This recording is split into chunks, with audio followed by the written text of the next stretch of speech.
Welcome to Wealth Made Simple with Shaz, where you'll learn how to master your money through business, property, and tax-saving strategies.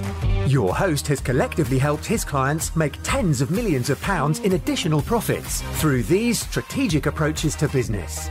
Introducing Shaz Nawaz, an award-winning chartered accountant, property tax expert, entrepreneur, and property investor.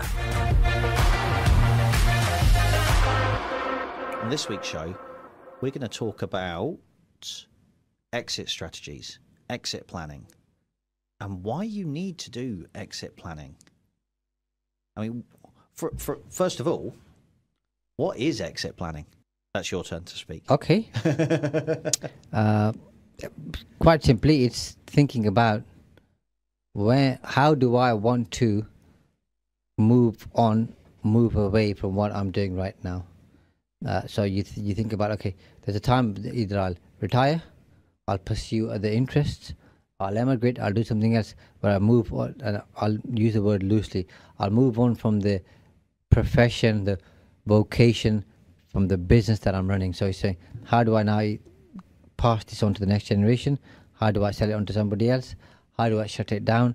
What's going to happen the day I want to move on? In very simple terms. And in my view... So it's like handing your notice in. Handing your notice in, saying, can I have my P45, please?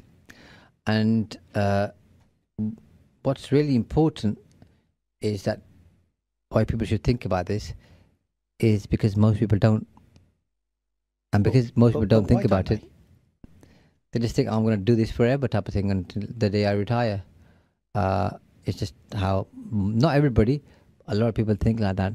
And second thing, it's too far away. Oh, it's 5 years, 15 years, 35 years, whatever the period may be. So far away, I'm not even sure what I want. So I don't even want to think about it because it's so far away. It's quite intimidating, isn't it? When you put it like that. Yeah, and they don't know. They just got other things to think about. But what's really a good conversation to have, Kieran, is what does the ideal exit look like to you? In terms of what do you want to do with your business? Well, I want to sell it. Okay. How much for? £1 million. All right. Let's look at your business now.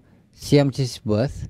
Okay, and how it operates and what it does, and then let's look at what a £1 million business in your sector doing what you're doing does, and see what you need to do to get there.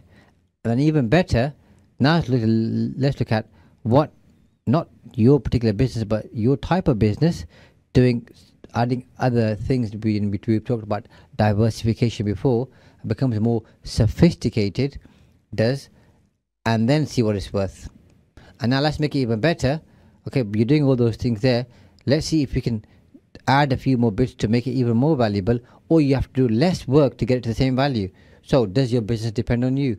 If it does, it's not a business. Therefore, it's worth less. It's by worthless, I mean worthless to some extent. Because why would anybody want to buy your business if it relies on you? Because if you're selling to me, you're moving on, your business doesn't work. So how do we systematize it? Make it process dependent, not people dependent. So that it has some value. Okay, you've got a customer base. Are you making the best of your customer base? Are you engaging with your customers? Are you talking to them? Are you? Yeah, and how many products do you sell? Again, this is so we're keeping this broad as opposed to just property, by the way, because exit planning applies to anybody and everybody if they are interested. Well, I've got 54 different products or 18 different services. Okay, now let's break it down. Which customer, client, patient is buying what service? Let's talk about a solicitor. Okay, we do conveyancing, we do matrimonial, we do family, we do litigation, so on, so forth, commercial, okay? And depending on how big the firm is and what expertise they have, they'll have quite a few different verticals. Yeah. Okay, so somebody came to you for, let's say, a business contract. Do you know enough about them? Are they married? Okay. Do they have children? Do they have the property? Blah, blah, all this information. And have we tried selling other services to them? No, we haven't. Okay. Have you ever had a case? Oh, yes, I had a client last week, okay, who unfortunately went through a divorce, they told me 3 months ago. And I said to them, well, you didn't run that past me. We've got somebody in our matrimonial department. And the first thing they say is, I never knew you've got a matrimonial department. Yeah. Yeah. So that happens in pretty much every single business. Okay. So look at what this was what I used to call the golden grid. Okay. So vertically, you have a list of every single client. Horizontally, okay, you have a list of every single product, and basically you put a cross in every box. Like it's like a matrix where a client's buying something, and then every box which is empty. Okay, what I used to do was you say told or sold. So we've told the client about this particular service, and once you've sold that service to them, you put sold in that box. I had a simple Excel spreadsheet, Karen. I'm not a complicated guy. I know there's whiz bang software out there, and we use quite a bit of software in our company for different things. But for this one, I just had a simple,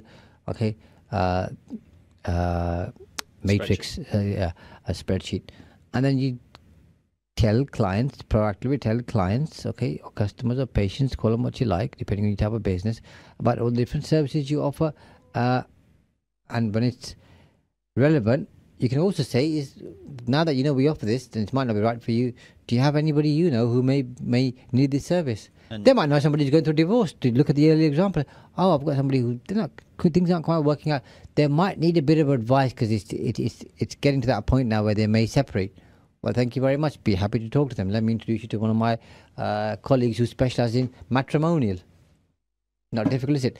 Now, you've got that type of business, okay, which is cross-selling more to their current clients, therefore having to spend less money on their marketing, okay, therefore has a much more loyal client base, because if someone's buying 6 different services or 18 different products from you, okay, they're less likely to leave you than somebody who's buying one, because they can get that one from somewhere else. So now, does your business have more value? Yes. How many customers are you losing every year? Let's say you think we lose 15% and we gain 15% or 18%, so we grow a bit. Okay, let's now look at how we can stop that happening. Because if your retention rate is better, your business is more valuable. Because we've got clients who've been with us for the last 10 years and the average lifetime is 15 years. That business has got more value. Then you've got other things like, okay, you've got contracts, what are those contracts worth, okay, how long are they for, so on and so forth. But I'm just keeping it simple. Once you know what things you need to do and you ought to do to increase the value of your business, you need to do less work, because the way that you're doing it, you're doing a lot of heavy lifting. But when you start thinking of it in a smart way, you can enhance the value of your business, increase your profits, improve your cash flow while you're running it. And when you get to that £1 million value, Kieran, you might say, I quite like this. It's working well for me and my employees and my team members. Now, and because it's fully systematized, I was spending 80 hours a week working in my business, or 70 or 60. Most self-employed people work that many hours. I kid you not. At least. Yeah, that's right. At least that many hours. Plus everything else, the time they spend thinking about their business and talking to others about it and sharing ideas, etc. Now you're saying, okay, in 40 hours, I can do all that. Now I enjoy it because I'm not doing, silly hours. I want to carry on doing this. So either way... Is that the point you stop working in your business and start working once you ask those questions? Then you're looking at, okay, is my current structure fit for purpose? Okay. And, okay, I'm running a sole trader business. Do I need to have a partnership, an LLP, a limited company? And even within that, do I need to have 3 or 4 different limited companies for the different types of things that I do, so the structure is right? If I'm looking to pass it on to my children or the next generation, do I need some kind of a trust? Do I need alphabet shares? Do I want growth shares with freezer shares? Do I want to introduce my children or whoever I want to leave my business to into the business now? Okay, as partners, members, so on, so forth. So you're having that conversation. Now, okay, I want some of my team members to own some of the business, and maybe I'll do some kind of a management buyout. So are we training them properly? Are we giving them the skills? Do they have the confidence to run the business? When do we make them directors? When do we start giving them some shares? There's things like the enterprise management investment scheme, which is tax efficient for getting your employees on board, so on and so forth. Can you see now it's opening up all these different conversations most people haven't thought about in terms of exit. Do I want to sell? Do I want to pass on to the next generation? What else do I want to do? Or do I want to get to a place where these things runs like a well-oiled machine, where okay, it's I don't have to do that much extra, but the extra work that I do now is worth the extra at some point in the future. So what you're essentially saying is exit planning is possibly the most important plan you'll make for your business after starting it. I think a good business plan will have a small section of some sort in terms of exit anyway, especially if you're looking for some kind of funding. Because whoever funds you says, well, what's the exit? How do I get, my share of the cake? Okay, and unless they just give you a pure bank loan, even then they want to see a cash flow. But with anything that anybody does, okay, and this is one of the best pieces of advice I received, and it was then drilled into me by Stephen Covey, who wrote 7 Habits of Highly Successful People. Start with the end in mind and work backwards, reverse engineer. Yeah. So that's what the end looks like. Now let's work backwards and look at where we're starting, and then we work every step, okay, because we've worked backwards in place. And it makes actually planning your business a lot simpler in that regard, because you're not, to use an expression, fumbling in the dark. You're going, right, well, I want my business to be worth £1 million. What do I need to do to get there? How is it process driven? Yes, it is, because I'm going to put those processes in place so that I know that I can sell the business and exit. And that brings us back to today. Well, playing darts, okay, Kieran, in the dark would be a pretty dumb idea, especially if you wanted to win. I don't know. Okay. I've had worse. Yeah. But do you know what I mean? Well, why would you do that? You wouldn't. Yeah. Okay. You'd want every single advantage you could have to make sure, okay, that you're well placed to see the dartboard, and you've got the support, and you know exactly what you're aiming for. Are you aiming for the bullseye? Are you going for the double, the treble, whatever you're going for? Do you know what I mean? I'm not a dart person, as you know, per se, but you wouldn't want to play darts in the dark. This is what people do in their business all the time. I mean, they're playing in the dark. Personally, I choose to play with the Hacksmith dartboard. What they did was they got loads of cameras and computer algorithms that can track the weight and the trajectory of the dart as it leaves your hand, and it moves the dartboard to the ideal location for it to land where it needs to land. I want to use that dartboard. Well, use every advantage you can, my friend. You're absolutely right. But do you know how many systems and processes they had to put in place to make that dartboard move to its ideal location? A lot. There's a lot of engineering that went in there. And it's the same for business. Yeah. You have to engineer your business to get the best out of it. Create as many advantages as you can. Because you're going to have hiccups, you're going to have tests, you're going to have challenges. Things aren't going to go as it's supposed to go. So you need to make sure you, like as you said, okay, create that system, an ecosystem around you with the right functions and advantages, the best that you can. And then that's going to force people, and I use that word on purpose, Kieran, to have a very strategic direction in terms of where they're heading. And when your team members know where you're heading, what you're looking to do, A, they've got a very clear brief. B, they're a lot more likely to support you in doing that. And C, it's a team effort, and you're more likely to get there. So why wouldn't you? Oh, because it's my business and it's what I want to do, and if I leave the business, then the business is going to fall apart because I know everything that's going on in my business and nobody else does. Well, here's the kicker. Here's the rub. Most small business owners don't make as much as they want to or ought to, and a lot of them, in their own mind, deep dark secret, because I've asked them loads of questions, as you know, because I've done a lot of business growth consultations, rely on some form of exit. And when it comes to that exit, there's nothing there. Their business usually is worthless or worth not as much as they want it to be. And then they think, well, this is the one thing I worked for, so I can have a nice exit, because all the hours that I've done, I was on £2 an hour. It's no joke, but I'm serious here. No, £2 an hour for all the hours I've done, and then the stress, the headache, the sleepless nights, okay, and everything else that came with it wasn't worth it. And I was hoping for a nice big fat check or a bank transfer at the end. Well, that didn't happen because you never planned for it. You should have planned for it and worked towards it. because you did all that work anyway, and from those 80 hours, you should have spent 10 hours on this. Yeah. And Simple as that. And as harsh as it sounds, and it really is your own fault if you're not getting what you want to get out of. I mean, in my opinion, if you're not getting what you want to get out of life, it's down to the individual. There are external factors that influence everything, of course there are, but you choose how you react to all these things.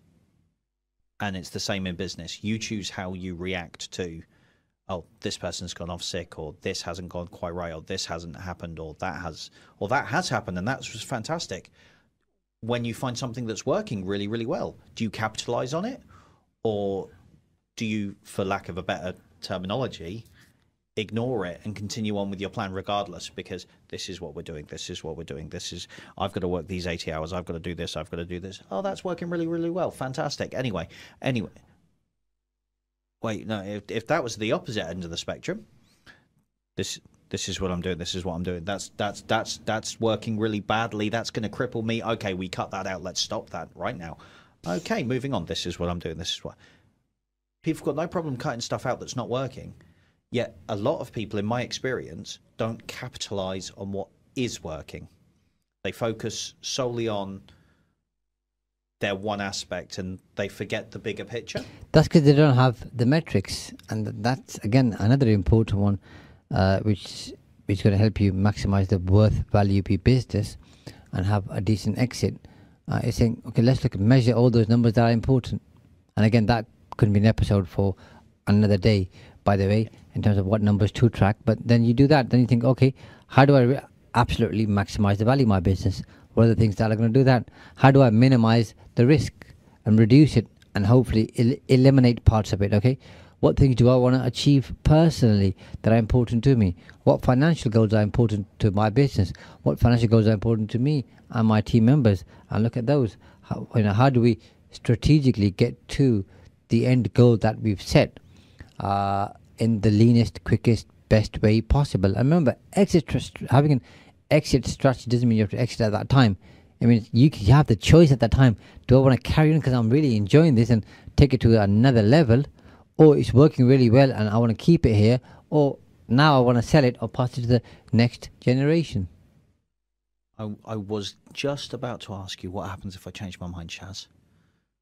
See, I read your mind. I've spent too much time around you now, haven't I? Really have. But on a serious note, if say I put a 5-year plan into place for my business, and you get 2.5 years down the line, and now I've met someone, and we've decided to get married, and got children on the way, can I change my mind from selling to generational wealth?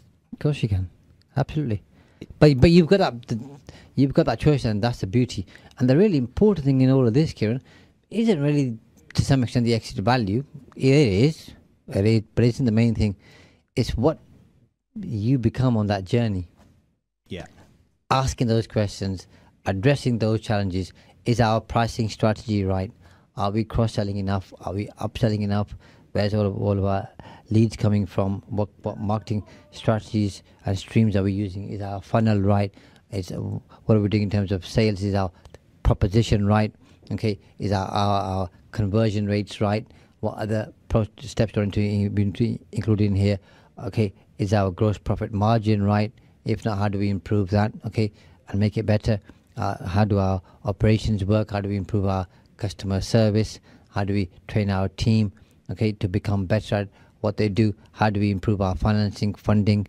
And once you've got this exit plan, if you want to exit and there's some cash needed, but if you've got a nice clear exit plan with a good business plan and a good idea, you're more likely to get people to invest in your business, be it joint venture partners, people who want a stake in the business, or a bank or a third party lender. Do we invoice factoring, invoice discounting? Do we need some working capital? All of these things are conversations that people may have at some point in their business. Most don't have all of those conversations, and there's many other things, by the way. I don't want to provide an exhaustive list here because that wasn't the purpose of your question. But can you see just from this how many things there are to talk about in how do we improve our business? Yeah, it's a whole rabbit rabbit hole, isn't it? I mean, you can go deep down the rabbit hole. I thought it was a badger hole, but okay. Well, I mean, badgers are slightly bigger. Maybe it is a badger hole. But one thing that I enjoyed hearing, and I'm not sure everyone will have picked up on it, so I'm going to bring it to the forefront, is something you said a lot in this entire explanation of exit strategy and exit planning, and choosing your exit strategy, is you as the entrepreneur, as the business owner, you're planning your exit. But I don't know if you heard Shaz's vernacular. It's all we, the team, us. It's a collaborative working process for the entire company, for the entire business. The people you work with are important, and they're going to get you there. And so you work with them to make life better for the team, better for them, better for the company. And it all stacks and all works together. And a lot of people do sometimes believe that, well, it's my exit, it's my business. I'm in this for myself. I'm in this on my own. And it's a lot harder to do things just by yourself. You're not gonna. Most people aren't gonna achieve it on their own. They won't be able to do it. And then if they've got people who they're basically thinking, I just pay them a wage or a salary, and then they're gonna do the best that they ought to because I pay them a wage and salary. Well, I've got news for you. That's not how the world works. Okay. Yep. And anybody who does, and then there might be somebody who might call in or whatever, say, "Oh, but I've done it." Well, have you really? And that might be your perception. Let me talk to your team members and see what they think. Okay. But if you're all singing from the same hymn sheet, for want of a better expression, and everybody gets a piece of the pie, what's wrong with that? I think that's a wonderful reason to own a business. To say, listen, guys and girls, we've got this particular vision here. We're going to do this thing here. We're going to get to this stage here. On the way there, these are all the things we want to achieve. And as we achieve those milestones, this is what's in it for me, and this is what's in it for you. So you're not just on a wage or a salary here, but you're going to get some benefits on the way, be it a pay rise, be it other terms of types of benefits or perks based on what different people want, different things on those. And then at the end we get here, and at that time we'll have a choice. This will be worth X, and you can have X because you can do a management buyout, or if you're not interested at that time, we'll sell it. And because you've created value from X to Y, up to X is my work because you came in after X, if you wanted to, by the way. Yeah. Okay. And from X to Y, you've helped create. You get a share of this because you've earned it. Now watch them perform and watch them transform and watch them do things differently because their goals are aligned to yours. We're all on one particular mission. We want to win at this game. Yeah, 100%. And I think that is fantastic. And it's that whole idea that it is a team effort, and you are going to get there better as a team. You're going to get there faster as a team, and motivating the team in that manner. Suddenly you're not just a boss anymore. Now you're a colleague, you're a friend, you're someone I can work with. You're someone Success is a team sport, Kieran. Yes, simple as that, isn't it? Yeah, and if you consider that doing that on your own is something that you want to do, or that you're the only person that can do it, you're going to do it on your own. And that pie becomes substantially smaller. And I would rather have a small slice of a large pie than the entire... Then no slice of no pie. or the entire pie of a very, very, very tiny pie. Yeah. Because I've decided to do it by myself. Yeah, and you've got less chance of success, by the way, anyway, on doing that. And you're most likely to be a solopreneur who wants to buy that business. Most people don't. No. Well, I mean, solopreneurs are generally lifestyle businesses. Lifestyle businesses, people businesses. They're not process businesses. They're not working. They're not built to exit. Yeah. Yeah. And that is about all we have time for this week. So until next week, we will see you then, same time, same place. Thanks for listening to Wealth Made Simple.